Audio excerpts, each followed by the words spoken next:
I've had the brand new Amazon Echo Show 10 for about a week, and I'm ready to give you a breakdown of what I love and how I think it fits into a brand new world in the smart home. The first thing that struck me just so much with this device is how smooth that motor is. And they said it was brushless and it was silent, and I thought, okay, I'm still gonna hear this thing in complete and utter silence, aren't I? No, you are not going to hear anything, and that is incredible. Now, with that turning component to the screen, what you actually do is set a range of motion that you will allow the device to go through. So if you're kind of putting it up against a wall or backing it against the wall, well, that's okay. You can actually set that range of motion. You're going to have to do a little bit of testing there, but once you've set that range, it's going to perform within that space. The only thing you won't want to do is move it. But what helps with that is actually the base being this soft rubber, and that soft rubber is really helping it grip to my table. It's almost impossible to pick up and move, and it just has a great feel to it as well. In terms of look and feel, I'm incredibly impressed with the screen despite it being very shiny. Now, that is one component that you have to think about. You're going to get some reflection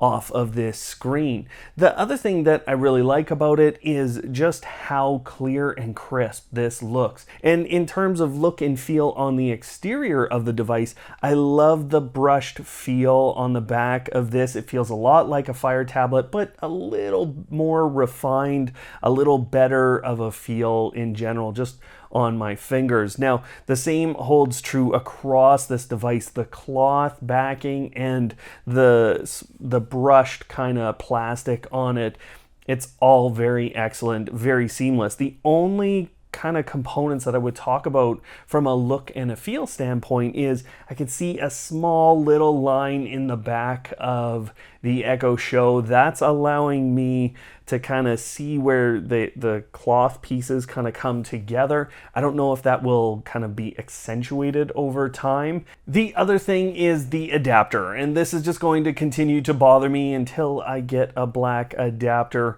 Honestly, I don't get why Amazon sent out a white one with the charcoal version here, but I've been hearing this is happening with every one of these devices. The other thing that's interesting about the rotation is that it doesn't tilt, or it doesn't tilt automatically.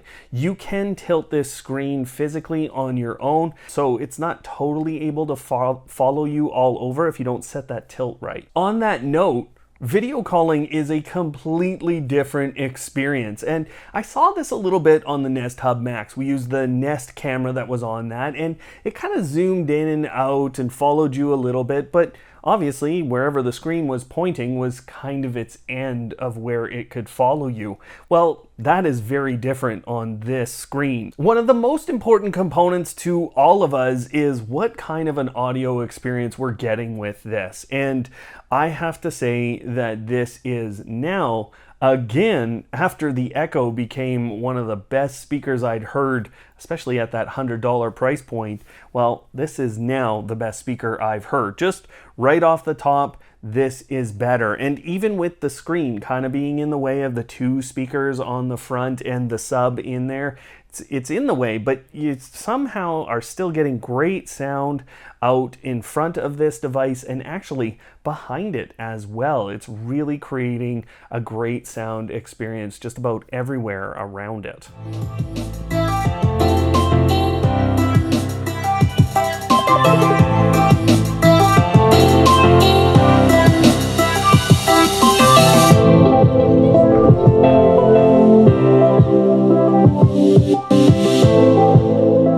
And with that, you need to be able to communicate with Miss A. And there's 4 far-field microphones on here, and I've tested them out.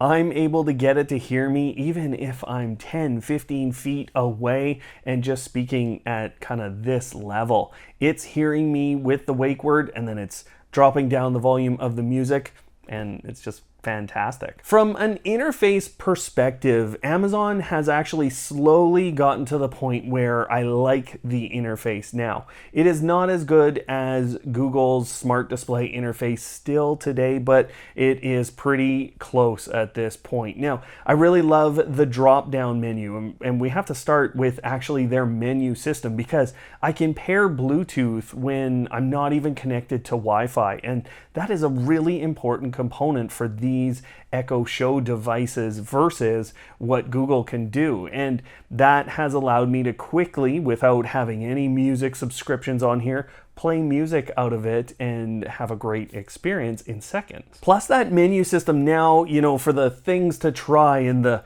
what people used to call ads, where you would just constantly have this screen rotating, you can really pare that down and you're not getting a lot of things going on. Plus the night mode, the do not disturb modes, you can schedule those, and it's very easy to find in the menu system on these Echo Shows. You're not always having to go to the app. In fact, I haven't really needed the app for anything. And speaking of those things that I did need the app for, well, it's because of new features. There's a camera on here that can be used as part of your home monitoring solution, and that is really powerful to have right on the device. It makes it worth this bump up in price that we're talking about. The other thing that camera does is it gives you great video calling, and I already talked, it moves with you. It's trying to stay with you. It zooms in and out, and that becomes a really important component. But if you want to stick this in a bedroom, well, you still have the shutter on here, the physical shutter, and that is actually a really important component to me from a privacy perspective. It's not something that someone can, from a software side, hack and change about your device. You just turn on that privacy shutter, you're good to go. The other parts of the interface really come down to the different quick things that you want to get to. And there's the new video home segment. There is the ability to communicate with people through the video calling and the drop-in across your different Amazon devices and any of those family members that you've kind of connected in. You have all of that capability very quickly at your disposal just by swiping to the left. When I compare the Echo Show 10 to some of its previous generations and other Echo devices, one of the things you might miss is the 3.5 millimeter output jack that shows up on so many devices. The other thing that I'm not in love with here with that white adapter is the fact that Amazon was so close to being able to kind of stuff the adapter cord as much as possible on the underside, but I haven't been able to get that to work really well. If you have an Amazon Echo Show 2nd generation, well then you already have a Zigbee hub and it's showing up in many devices, but the Echo Show 10 does have the Zigbee hub, plus it will have the sidewalk capability as well, like many of the devices. In terms of connectivity, it's still down to Wi-Fi 5. It doesn't look like Wi-Fi 6 is possible, or at least not today. The camera is a pretty significant hardware upgrade that's gone into the Echo Show 10, and when we talk about 13 megapixels versus the 5 on the Echo Show 2nd generation and the 1 on the Echo Show 8 or 5, you have a considerable difference. Now, whenever someone views that camera within the system at all, you actually get a notice on screen. So this is another additional important privacy component. The motion component for the screen is more complicated than you might imagine, and I don't mean that it's hard to set up. That's very simple, and I've already shown you how to do that, and you can redo it when you move the device. However, if the screen bumps into anything during that process, you will actually be told and have to kind of reset things. So that's very important. It's kind of sensing that the motor has run into a problem. There's actually been a lot of controversy around the fact that this, with a camera, can follow you around. But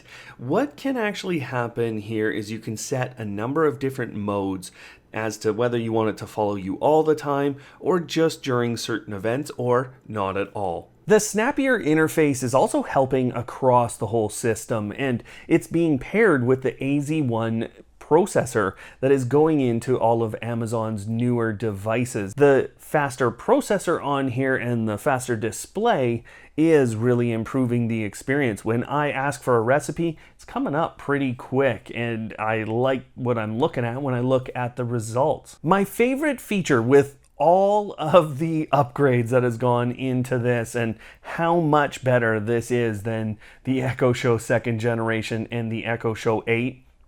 Take all of that, and I'm just going to tell you that my favorite feature right off the bat is an automation feature, because it will solve a lot of real world issues out there. See, what you can do when you kind of set the camera settings right, you don't have the privacy shutter on and you turn on a home monitoring setting within the device, well, you can use it as an occupancy sensor. And that means that you can use it to trigger Amazon's routine. So whenever someone enters the room or leaves the room, you can trigger automation. And that would include things like notifications. That would include things like lighting and other components in a smart home. So this becomes an incredibly effective monitoring tool to make sure that people who maybe need a little bit of extra help can get that. Welcome.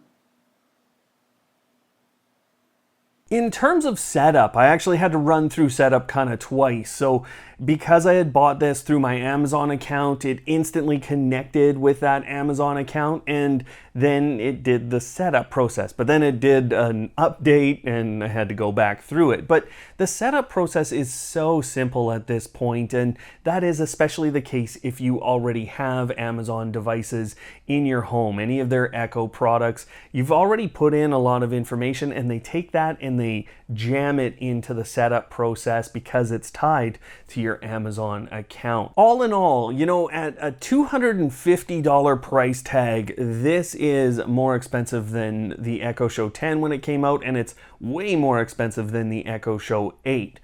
But with the key changes here and the impressive motor on this, this is a device that I can actually right off the bat recommend as being absolutely amazing. So if you have an Echo Show in your home already, this is totally the upgrade you're going to want. I don't care if the adapter is white and it should be black.